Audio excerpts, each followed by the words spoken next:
Bonbibi and the tiger cub. In the heart of the Sundarbans, where the great rivers Ganga and Brahmaputra meet the sea, lies a forest unlike any other. This is a world of shimmering water and tangled roots, a kingdom of tides called the mangrove forest. Here, the trees have special roots, like stilts, that allow them to breathe when the salty water rises. The air is thick with the scent of mud and salt, and the sounds of clicking crabs and calling birds. Watching over this magical place is a guardian spirit named Bonbibi. She is as old as the forest itself, her hair the color of monsoon clouds, and her eyes as deep and green as the stillest water. Bonbibi is the protector of all who live here, from the smallest honeybee to the mightiest tiger. She walks silently through the maze of trees, her feet never disturbing a single leaf, ensuring the delicate balance of life is kept. Deep within the forest, a mother tigress was teaching her 3 cubs the ways of the Sundarbans. 2 of the cubs listened intently, their ears twitching at their mother's every rumble. But the 3rd cub, whose stripes were the boldest and whose spirit was the most adventurous, was easily distracted. A flash of brilliant blue caught his eye. It was a kingfisher, a jewel of a bird diving for a tiny fish. Forgetting his mother's lesson about staying close, the cub bounded after the bird, his paws sinking into the soft mud. The kingfisher flitted from root to root, leading the cub deeper and deeper into the unfamiliar parts of the forest, far from the scent and sound of his family. Suddenly, the kingfisher soared high into the air and disappeared over the treetops. The cub stopped, his playful mood vanishing. He was alone. He turned, expecting to see his mother, but there was only the dense wall of trees. A new smell filled the air, the sharp tang of rising salt water. The tide was coming in. The muddy paths he had followed were disappearing under a sheet of dark, swirling water. He let out a small, frightened roar, but it was swallowed by the vastness of the forest. The water crept higher, cold and relentless, covering the ground and licking at his paws. He was trapped. Bonbibi, resting on the branch of a sundari tree, felt the cub's fear ripple through the forest. It was a feeling as clear as the call of a hornbill. Her green eyes opened, filled with concern. She rose and moved through the forest, a silent, graceful shadow. She didn't need a path.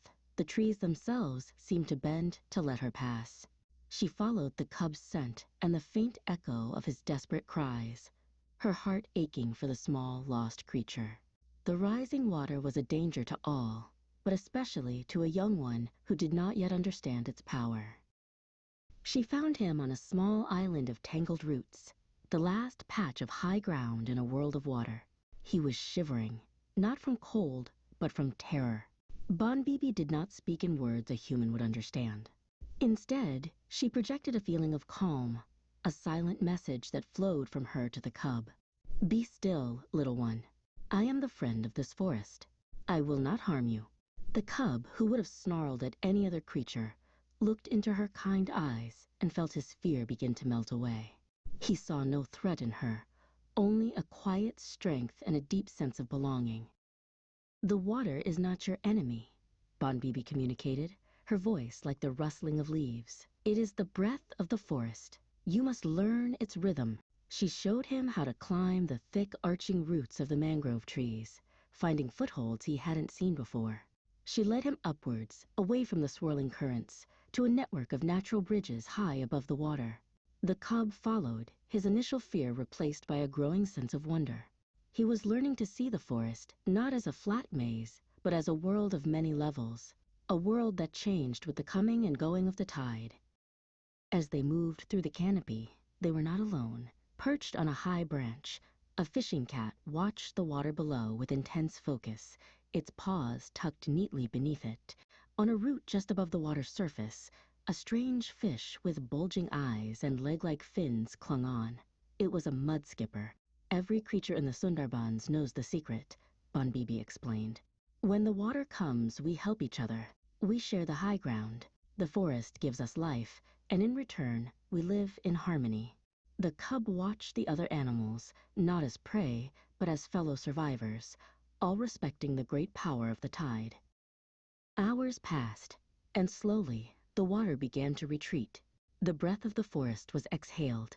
The muddy ground reappeared, glistening and new. It was time to find the cub's mother. "You were following a bird," Bonbibi said, "but you forgot to use your other senses." She pointed her slender finger to the mud. "Smell." The cub sniffed. Faintly, underneath the smell of salt and wet earth, was the familiar, comforting scent of his mother. Then Bonbibi pointed to a series of faint impressions in the mud. Look, they were the prints of a large tiger paw, much bigger than his own. He had been so busy looking up at the kingfisher that he had missed the signs right in front of him.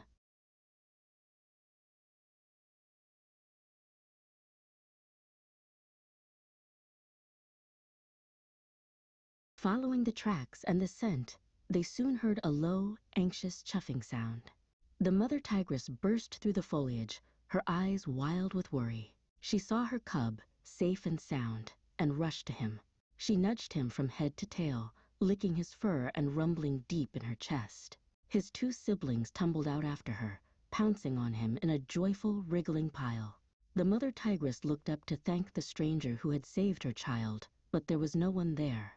Bonbibi had already melted back into the forest, her work done.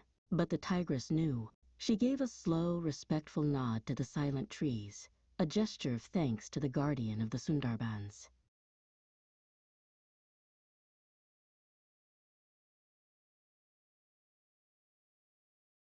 Back with his family, the adventurous cub was a little quieter, a little wiser. He looked at the forest with new eyes.